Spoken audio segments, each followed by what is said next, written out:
All right, guys, so we got Kale in the chair, and today we're gonna do something that most kids nowadays, not that you're a kid, but most young adults want this haircut, which is like a blowout taper with the sides, some with the fringe. We're gonna keep some of the fringe. We're gonna add a lot of texture, but we're also going to do a low fade in the back. This is very much a recommended haircut from a lot of people, and this is a haircut that we're seeing a lot more of in 2025. So let's get straight to it, and let's get into how we're gonna section this off and how we're gonna fade it.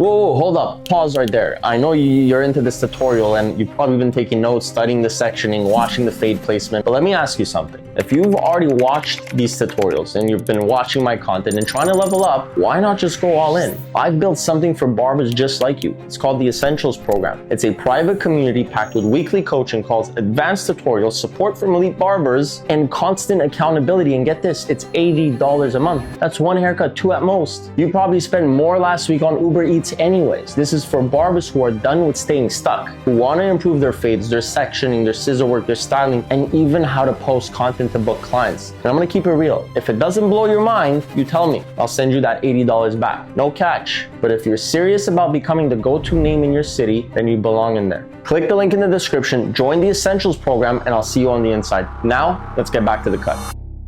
Okay, so the first step is we need to understand how the crown works, because the main goal here, because we're going to go shorter lengths, it's going to be textured all around. We need to make sure that the hair is sitting in its most natural way, because if we cut it too short, it's going to stick out. Yes, we want texture, but we also want the crown, which is the most important part, to sit naturally. So first things first, we're going to separate the crown on how the cowlick wants to grow.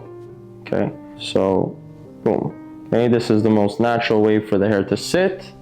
And the next part is actually a lot easier, because once you figure this out, all you want to figure out is how high or how low you want to take it into the roundness of the head. So in this case, we're actually going to take it, guys, slightly lower. Okay. Reason why is because I don't want to graduate too much of the round surface, because a lot of this is going to come through my layer, because it's going to sit more textured, and I'm going to have way more control through my layer to texturize this rather than my graduation. Okay. So we're going to take this slightly shorter. Okay, next section, same process. Okay, and now we'll come back from the front and we'll isolate the front panel. Okay, now we're gonna separate the side panels straight into the mastoid, bring it forward, and then same thing with the other side. All right, so now we have a beautifully isolated panel in the back, super clean. And the goal here now is, what do we say? We want to apply a lot of texture. Now again, if I go into in my graduation, what might end up happening is I might lose control on how much texture I want to keep. So the real goal here is actually going to go to cut this through my layer and then connect it with my graduation, because I'll have way more control than trying to graduate this and through my layer from underhand to try to mimic and figure out how much texture I want to keep. Again, the texture is going to be way easier for me to control cutting overhand rather than underhand, and then I could always go back to it and connect it with graduation to take it a lot tighter for the taper. Cool? So first step, bring everything down, profile section down the middle, separate right panel, pinch, grab, boom. Now add the texture. And all I'm doing, look at this, guys, is just enhancing more texture. We still have it quite short, but you see as I get towards the bottom, it might get a little bit more difficult, but I also know I have to go slightly shorter. Clean that up with graduation later on. Okay, so that's the first step. How is those links sitting? Great, looks good enough. Let's move on. So the shape vertically is actually slightly round. So we're rounding this off, but horizontally, we're also going round. Section 2 now, in one meet. I grab, I push away, guidelines in here, look at this. Okay, bring it down, same process. And making sure I could see the guide every single time I cut it. Okay, pick it up again, look at this. Guideline, always working with my guideline. Round shape through the top. Last section, completely round. And this will act as a guide for the rest of the haircut through the front.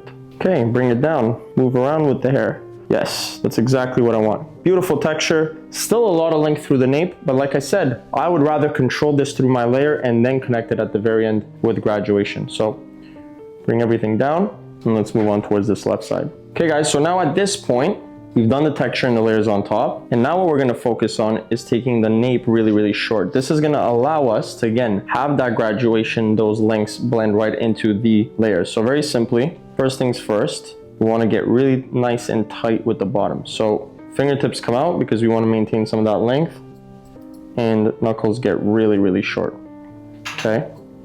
Now, by section 3, closer to the occipital, I'm gonna start over directing. Okay, so look at this. So at this point, we're gonna over direct the previous, but I don't wanna be over directing past the occipital. Okay, so again, fingertips are getting really nice and tight here. Okay, watch this, guys.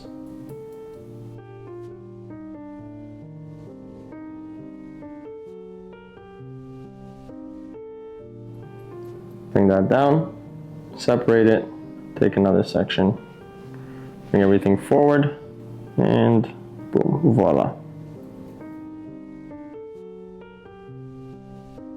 Last section, slight over direction, we could always refine at the end, bring it down. How does this all sit? How does this all move?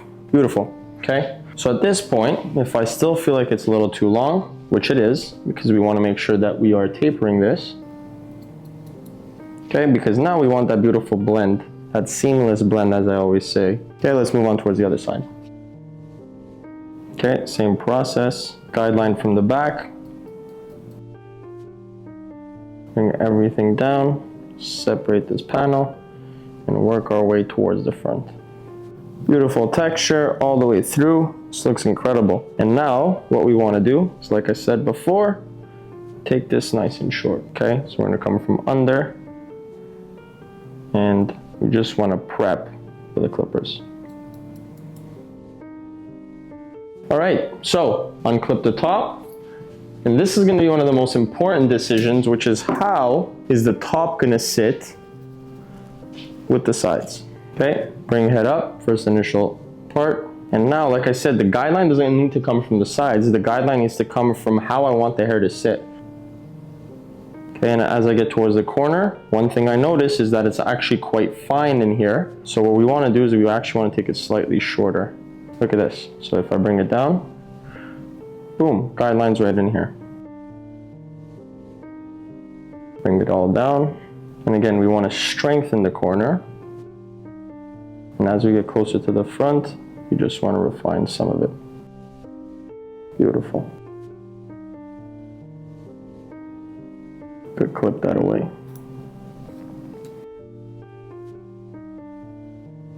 All right, so I kind of like these extended lengths that are sitting on top. It's gonna add a nice texture.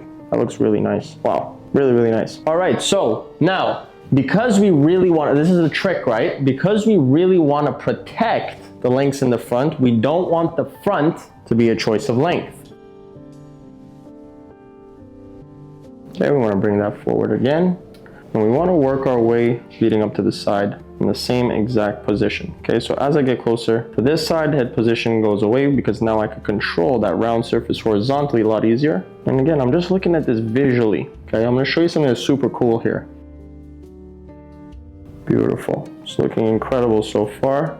And we just want to make sure we're just keeping it somewhat connected. We don't want it to be fully connected. And the good thing is, when the hair is actually quite fine, you have way more room for leaving it disconnected.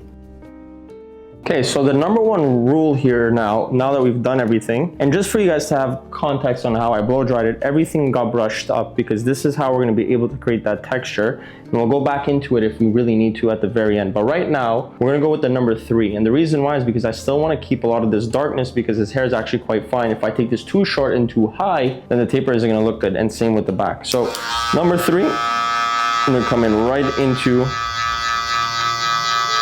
my beautiful graduated weight line. Okay, just like this. We could take it slightly higher as well. And then same process with the back. You could see that weight line. It's gonna come right underneath that. Okay guys, so taper slightly higher. And we're gonna match that.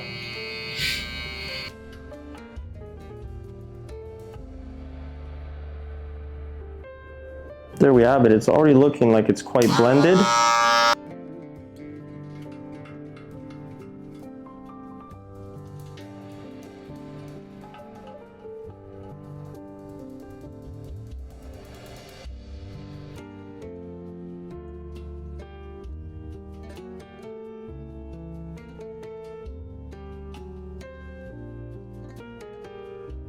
So guys, here we have it. This is my attempt at a blowout taper. This is what we're seeing a lot more in the barber shop. We're seeing a lot more in high school, people wearing this haircut. And this is a very popular haircut. And I think that if we look at it right now, again, a lot of the systems and techniques apply to every single haircut. The difference is we went round in here so we could apply more texture. We have that beautiful lengthen on top and we have that beautiful transition. But because we didn't fully connect it, we have that contrast that really pops with the taper in the back and the taper in the front. And there you guys have it, something that's seamless, that's very suitable. This gentleman's 18 years old, so he's gonna get a lot of girlfriends or girls after this haircut. So I hope you guys liked it, and I'll catch you guys on the next one. Peace.